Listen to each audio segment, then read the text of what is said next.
para estarmos refletirmos um pouco a respeito de sua palavra, onde conhecemos muito bem o livro de Jonas, profeta Jonas, que é um livro que a gente vemos as misericórdias de Deus quando se arrependemos verdadeiramente dos nossos erros, dos nossos atos. Mas vamos começar no capítulo 7, que diz: E fez uma proclamação, o que se de vigor e nível pelo decreto do reis e dos seus grandes, dizendo: Num homem, nem animal, nem boi, nem ovelha, porém, coisa alguma, nem de alimento e nem beber água, mas os homens e os animais seja coberto de saco de cinza, fortemente a Deus, convertendo cada um dos seus caminhos mau, de violência que não há na sua mãos, porque não sabemos se Deus voltará, e se arrepender-vos e se apartai-vos do furor de sua ira, de sorte não permaneceremos. E Deus viu as obras deles, e se convertesse dos seus maus caminhos. Deus se arrependeu do mal que tinha anunciado e faria e não fez. Glória a Deus. Nós observamos que o capítulo de Jonas é onde a gente possa nos refletirmos e vermos uma sociedade de um modo sanguinário, como nós vemos no capítulo 1, onde mostra a Deus, ele revela a Jonas a crueldade deste povo, a violência de tamanho que chegou à presença de Deus. E a gente vê que Deus, enviando o seu profeta para pregoar o arrependimento, para pregar o amor, as misericórdias de Deus em um povo tão cruel. Na visão de algumas pessoas, poderia que Deus, tendo misericórdia e vendo as consequências de um povo sanguinário, de um povo tão cruel, tão violento, a gente vê que a violência era tão grande que subiu diante de Deus com um cheiro desagradável. A gente vê que Deus, vendo, e disse a Jonas: vai, e clama contra ela, porque a sua malícia subiu até a minha presença. E nós vemos que Jonas, obedecendo ou não obedecendo, mas Jonas teve que ir de um jeito ou de outro. A gente já falamos aqui uma vez as consequências que Jonas também pagou pela desobediência a Deus, porque Deus já havia ordenado, Deus já havia responsabilidade sobre sua vida, sobre suas condições, sobre a violência que aquela cidade estava diante de Deus. A gente sabe que nada se escapa da vontade de Deus. A gente sabe que Deus está no controle de todas as situações. Deus, ele permite as ondas, ter aquele limite. Deus, ele permitiu essa enfermidade chegar até o limite, porque essa enfermidade poderia aniquilarmos, acabarmos com todo ser vivente. Mas Deus, ele permitiu até um certo ponto que essa enfermidade viesse assolar.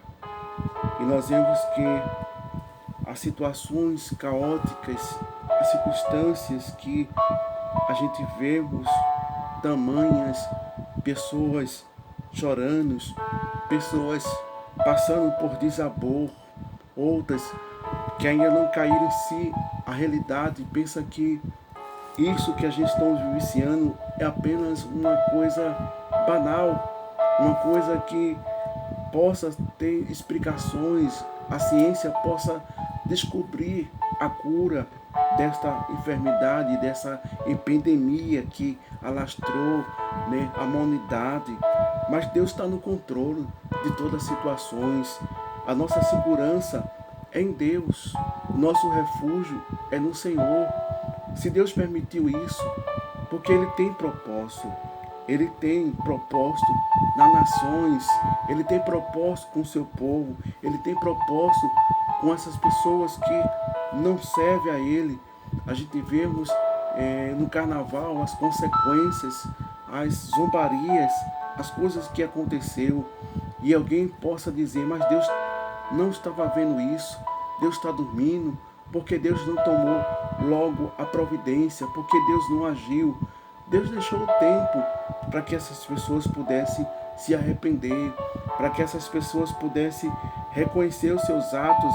Tamanho foi a ignorância dessas pessoas, dessas ações que fizeram contra Deus, né? Mas Deus, Ele permitiu, né, que o tempo passasse, e a gente vê que chegou o tempo de Deus, a cobrança de Deus, o momento de Deus conversar com a terra, o momento de Deus conversar com o seu povo, o momento de Deus conversar com as pessoas que muitas vezes são ignorantes, são pessoas muitas vezes cegas espiritualmente, estão neste mundo, né? Estão cegos pelas riquezas, pelas famas, pelo poder, pela autoridade, pelas conquistas, pelas situações, e se esquece que a sua vida, a sua forma de vida, ela é apenas como sopro, é apenas uma vida que passageira. Estamos aqui simplesmente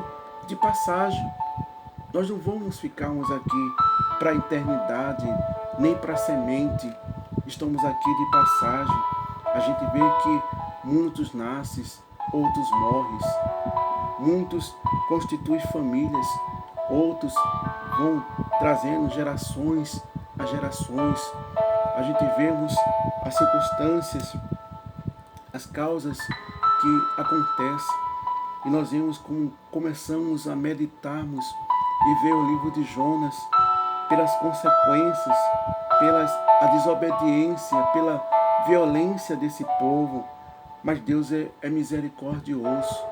Ele pregoou, aleluia, que iria destruir aquela nação, queria acabar com os sírios, ia acabar com todos eles, não ia sobreviver ninguém. Mas Deus estava vendo pela sua plenisciência que este povo se arrependeria. Mas apenas Deus, Ele testificou a nós hoje que existe ainda uma saída, existe ainda uma oportunidade para a gente se arrepender, se a gente se vestirmos de saco de cinza. Não é que a gente vai pegar um saco e se colocar em nós, não, mas é rasgar o nosso coração, se jogar no chão, colocar nossa face no pó e começarmos verdadeiramente clamarmos a Deus por misericórdia. Mas ainda tem muitos que não caíram em si, tem muitos que ainda que não perceberam tamanho as situações que estamos passando, tamanhas circunstâncias que estamos sobrevivendo. Pensa que isto é uma coisa qualquer, porque é uma arte do inimigo, porque isso é o projeto do inimigo. Não, o inimigo da nossa alma, ele só faz alguma coisa se Deus permitir. Se Deus permitir, ele faz. Mas Deus é que está no controle de todas as situações. Deus é que manda no vento, Deus é que manda na tempestade, Deus é que manda no mar, Deus é que manda no sol, Deus é que manda nas estrelas, Deus é que manda em nossas vidas, Deus é que manda em tudo. tudo está no controle de Deus. Possa alguém crer ou não crer, vivenciamos tempos abençoados por Deus. Muitas pessoas foram abençoadas, muitas pessoas aproveitaram a oportunidade das bênçãos de Deus, puderam ter seus deleitos material, puderam ter sua vida, sua conquista. Pessoas tiveram sua oportunidade, mas muitas vezes deixaram de reconhecer as misericórdias de Deus, de poder agradecer a Deus verdadeiramente, de estar se humilhando ao Senhor pelas misericórdias que foram estendidas sobre nossas vidas. E a gente vemos que isto pagamos preço por esta circunstância. Mas nós vemos que Deus, enviando o profeta Jonas para esta missão, para esta situação de um povo tão rebelde, de um povo mau, de um povo sanguinário, para Deus fazer a obra na vida dessas pessoas. E nós observamos que Jonas não quis ir, Jonas não quis obedecer a Deus, mas Deus, ele ordenou a pregar, aleluia, a pregar o arrependimento, a pregar aquilo que Deus haveria de fazer.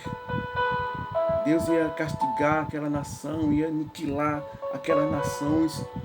Nós vemos quantos versículos bíblicos, quantas passagens a gente vê a mão de Deus, Deus trabalhando, Deus trazendo as consequências do povo, como nós vemos Sodoma e Gomorra, que era uma nação tão perversa, uma nação que estava distinto de Deus.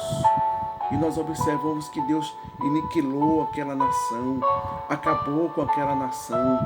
A gente pode ver também quando Deus assim ordenou Noé para pregoar, aleluia, o amor, a misericórdia de Deus sobre aquele povo, mas aquele povo no seu deleito carnal, na sua vida que estava vivenciando, e nós observamos que aquele povo não obedeceu ao mandado de Deus. Aquele povo não obedeceu à voz de Deus, mas deram, aleluia, a violência, a maldade, a perversidade, aleluia, e pensando que Deus estava se agradando, pensando que Deus estava dormindo, que Deus estava cochilando. Não, mas nós observamos que Deus castigou aquela nação. Deus assim mandou o dilúvio e acabou com toda aquela terra, com todos aqueles animais, com todas aquelas nações. Foi aniquilado. Deus destruiu, acabou, tirou da terra. Aleluia. Porque com Deus não se brinca. Com Deus, ninguém pode brincar com Deus, porque Deus não é um mito, Deus não é apenas uma historinha de quadrinho, de personagem, quando as pessoas pegam jornais e ali começam a ver os quadrinhos, né? Aqueles quadrinhos que são feitos com seus super-heróis, com as suas forças, suas imaginações. Deus não é imaginação, Deus não é um super-heróis, Deus é Deus. Deus é Deus. Deus é Deus. Se Ele fizer, é Deus. Se Ele não fizer, também é Deus. Ninguém pode tirar o título de Deus. Ninguém pode mudar Deus. Ninguém pode tirar de Deus o seu título. Mas Ele sempre será Deus. E nós vemos que as nações brincaram, debocharam, mas Deus trouxe as consequências.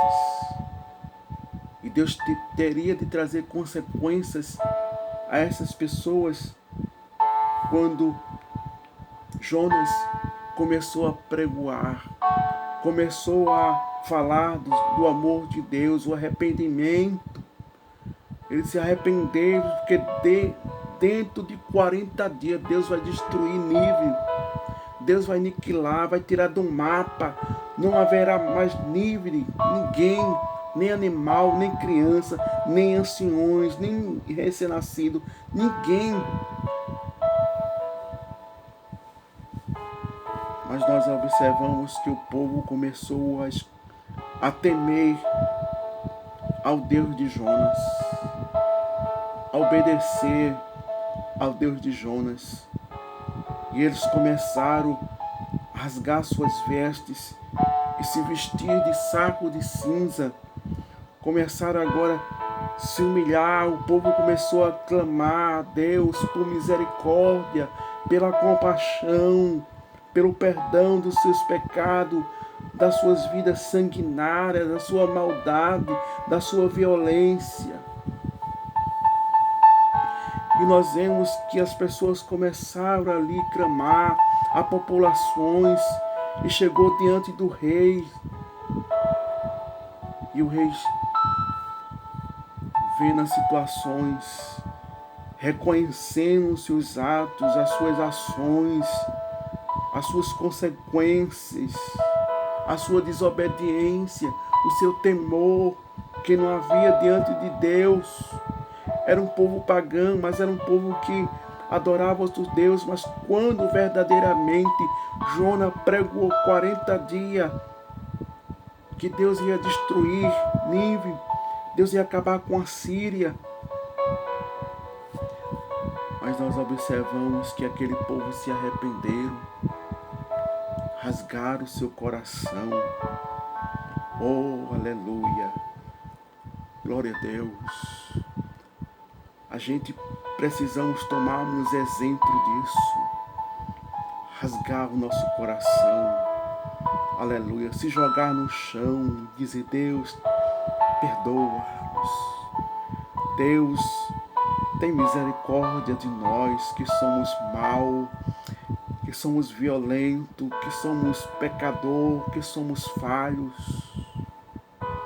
que erramos, que possamos refletirmos. É fácil apontar os erros dos outros, é fácil apontar muitas vezes as consequências dos outros, mas a gente precisa ver também as nossas ações, os nossos atos. A gente precisa vermos o que estamos fazendo diante de Deus. Deus, Ele não dorme. Deus, Ele não cochila. Deus, Ele não perde de vista a nenhum de nós. Pode ter bilhões e milhões de cristãos, mas Deus está aqui conosco. Deus está contigo aí, em sua residência, em sua casa. Deus está em todos os lugares. Ele vê-nos, os nossos corações. O salmista Davi disse: sonda, aleluia, aleluia, sonda, meu Deus,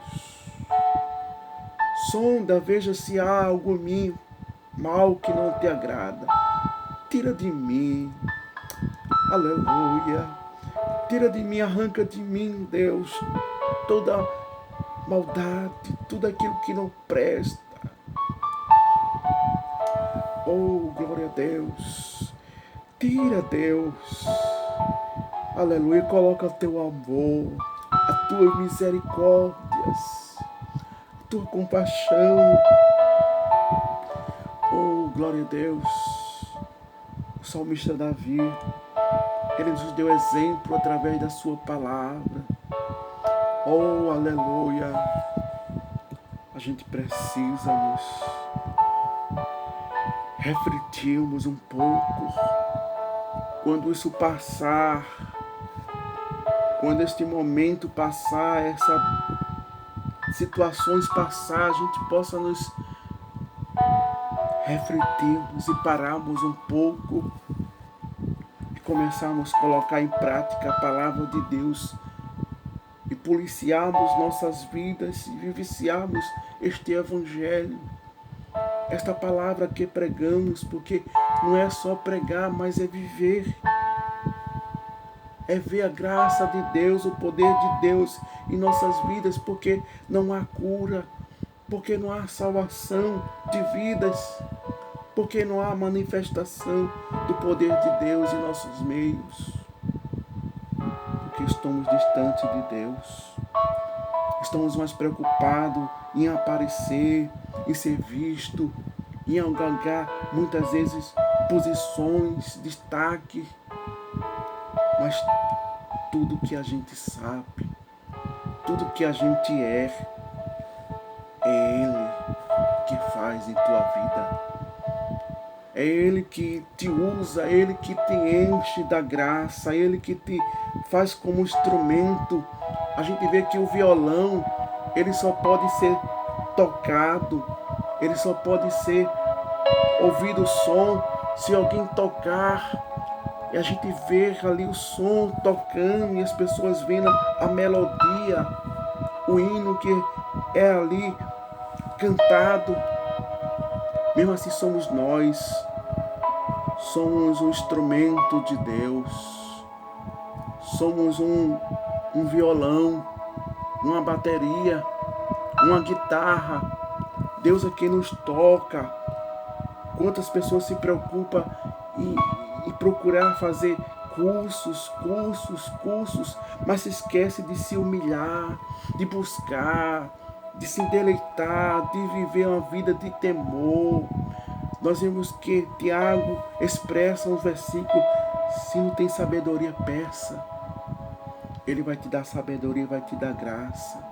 Ele vai te dar conhecimento, vai te dar unção. Mas se a gente se apoiar apenas em condições de conhecimento e poder colocar o nosso diploma para as pessoas ver que nós somos diplomados, que somos cursuados, mas se a gente colocar verdadeiramente a nossa vida no altar de Deus, se a gente deixar Deus nos usar como instrumento para as pessoas que muitas vezes vão ao culto, precisando de uma palavra, precisando de ser tocado, precisando de Deus revelar algo no meio do seu povo.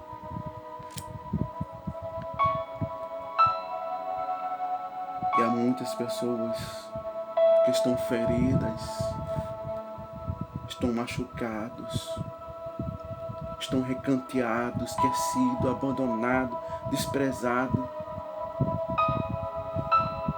Mas Deus não faz decepções de ninguém. Ele não olha se somos cultos. Ele não olha se a gente sabe, se a gente não sabe. Ele não olha se a gente tem, se a gente não tem. Ele não olha se a gente canta bonito ou não canta. Mas Ele olha para o nosso coração. Ele olha para a nossa sinceridade, o nosso temor a Ele, a nossa obediência, a nossa reverência a Ele. Não é simplesmente porque eu sei expressar tão bonito e as pessoas se comovem pela letra, mas não é tocado pelo Espírito Santo de Deus, mas apenas pela letra. E alguém vê, aquele irmão prega tão bem, tão bonito, se expressa tão bonito, mas não é tocado verdadeiramente pelo Espírito Santo de Deus. As pessoas não se entregam a Deus chorando, não se entregam a Deus gritando: eu quero aceitar Jesus, eu quero Jesus. Mas isso vai fazer nós refletirmos, a meditarmos um pouco. Creio eu que a gente vai ser impactado, a gente vai ser tocado por esse sentimento, por essas circunstâncias que estamos vivenciando nesses dias. Isso não é o fim, isso não é o princípio. Isso é Deus a falar conosco. Ele quer trazer avivamento, Ele quer nos encher, Ele quer fazer a gente de um instrumento em suas mãos. Mas a gente precisa pregoar um jejum. A gente precisa nos pregoar nossa vida de santidade. A gente precisa pregoar nossa vida de sinceridade, de caráter, uma vida palpada diante de Deus, uma vida digna que as pessoas possam olhar para a gente e ver Deus, não ver apenas o meu conhecimento, não ver simplesmente que nós temos uma biblioteca, nós temos um QI elevado, não, mas que as pessoas possam ver Deus em minha vida, que alguém possa ver Deus em tua vida. Não ver porque eu sei, porque eu posso, porque eu sou. Não, somos apenas poeiras, somos apenas pó, somos cinzas. Precisamos reconhecer isso. Precisamos entendermos estas circunstâncias. Alguém talvez muitas vezes acha isso como se fizesse desprezíveis, como se fizesse isso com alguma coisa de um pensamento qualquer, não. Mas é reconhecer, é ver verdadeiramente que Deus está no controle da nossa vida, que Deus é quem age, Deus é quem opera, Deus é quem cura, Deus é quem salva, Deus é quem faz algo surpreendente em nossas vidas. A gente não faz nada,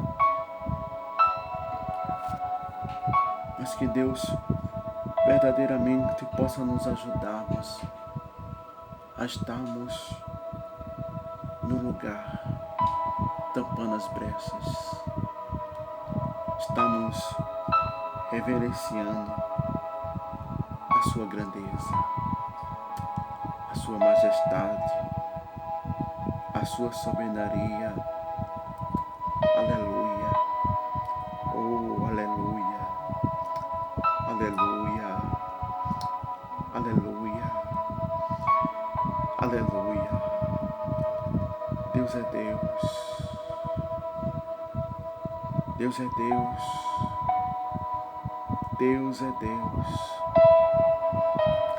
Deus é Deus que acalma tua mente neste momento, nesse momento de aflições, nesse momento de medo, nesse momento que estamos a passarmos, porque o que a gente vemos, as consequências, as situações caóticas que o mundo estamos a passar.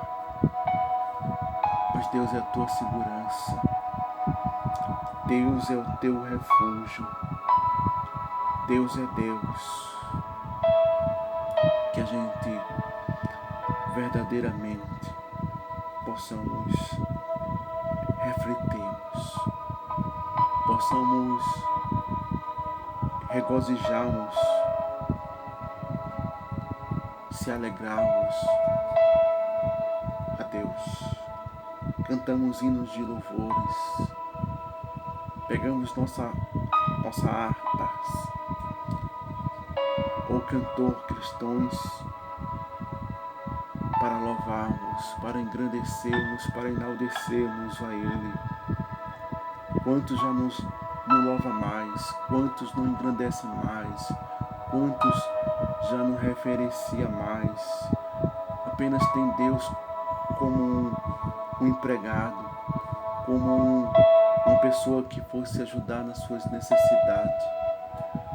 Mas Deus não é apenas uma necessidade, Deus é o teu amigo, é o teu pai, é teu irmão, é aquele que te encoraja, é aquele que está nas horas mais difíceis que você se encontra e está lá. Nas horas que você está querendo desistir, parar, Ele está lá. Nas horas que muitas vezes você está querendo se assustar, querendo fugir, querendo muitas vezes olhar para trás e ver as situações tão caóticas, tão difíceis, chega no ponto que muitas vezes Você diz, eu não consigo mais, eu não posso mais, mas Ele está lá. Ele está lá como teu amigo, como teu irmão, como teu pai, como maridos das viúvas, pai dos órfãos. Aleluia. Como amigo fiel de tua vida, de tua família, dos teus filhos, das tuas filhas, do teu esposo, da tua esposa. Ele está lá, protegendo, livrando, guardando. As suas mãos estão estendidas. O amor de Deus, as misericórdias de Deus estão em tua vida para te ajudar, para te fortalecer quando faltar força, quando faltar graça, quando você pensar que as situações estão fora do controle. Quantos estão pensando neste momento que a situação está fora do controle? A gente vê os nossos governantes, aleluia, trazendo as respostas, trazendo as situações como está fora do controle, que eles não conseguem controlar. Ruas estão ficando vazias. As metrópoles já não estão tendo mais pessoas. Shoppings e alguns lugares já não está tendo muitas pessoas pelas consequências. Aleluia. Nós estamos vendo o alarme. Nas mãos dos homens já não há mais controle, mas Deus está no controle. Teu Pai, teu amigo, teu Deus está no controle dessa enfermidade. Ele permite até onde ela possa ir, assim como o mar. A gente vê o mar, tem limite. A gente vê que o mar só vai até aquele limite. Se Deus não permitisse, aquele mar cobriria a gente, mataria muitas pessoas, morreria afogado. Mas Deus disse, mar, é só até aqui. É só até aqui, nem mais adiante. Quem explica? A ciência? Os homens? O Senhor? As senhoras? Só Deus possa explicar. Só Deus possa nos